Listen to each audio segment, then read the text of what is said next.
Rappers are smarter than economists, and I'm about to use my grandmother to prove it. This is going to be social media excellence. I want some type of award after this video. This is my grandmother. Her name is Annie Pearl. They call her Hattie because she wears a lot of hats. She lives in the Inglewood neighborhood in Chicago, historically known as one of the most dangerous neighborhoods in the city. You know how they rap about O-Block? Where she lives is about 0.5 miles away from there. When I talked to her this morning about what Donald Trump is doing, militarizing the police in these cities, having the FBI and the DA and all these other federal level officers running around in these cities, she said to me, but Joshua, if there are more police with more guns, won't the crime stop? Think about her living her entire life in Inglewood. When she walks out of her front door, she does not fear some white cop with a gun. She fears these little dudes running around in her neighborhood, shooting at stuff, selling drugs, trying to rob her house. I've been in her house when they try to break in. If you do not understand why she thinks this way, why she would think more cops would equal more safety, then you cannot talk to her about a solution in a way that will land with her, because you don't understand her life. You also need to understand that she wants the crime to be gone worse than you.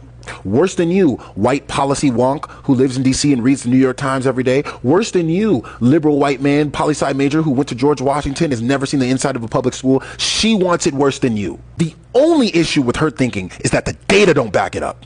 The real world consequence of adding more police in her neighborhoods does not add more safety. We have 62 years of data that have already answered this question for us, coming from the National Policing Institute and others, that say that the overall effect of militarizing the police and adding more police, the overall effect of police size on crime is so small that it barely meets measurable statistical significance. Meanwhile, they use your tax dollars to round up people and put them in jails that you pay for. And because those jails aren't doing any rehabbing, those people come out and repeat offend in your neighborhoods. And you get a shit ROI, return on investment. The only person getting a good return on investment is the person who owns the prisons. Why? You know why? Because the only thing that has actually been proven to stop crime is focusing on the economic determinants of crime, the economic conditions that create crime. And hip hop has been screaming this at you for years. Because without this drug, that's once. We still trying to keep mom smiling when the teeth stop showing in her. That's twice, but you ain't hear it. My sneak start leaning and my heat stop working, and my heat start working, I'ma rob me a person. Stop right there.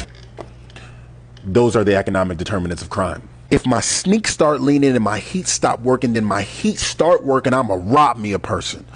I just saved you a 20-minute read on a 10-year study about the economic determinants of crime from the World Economic Forum. That's the summary. Hip hop just summarized it in 14 seconds. So tell me, the same president that wants to put military on the street just passed a bill that takes away healthcare from 17 million Americans. What do you think that that'll do to crime? It takes food assistance from 10 million Americans. What do you think that that'll do to crime? It takes healthcare away from children. It raises taxes on the poor. What do you think that that'll do to crime? Were you listening? Pay attention to hip hop. It'll tell you everything you need to know.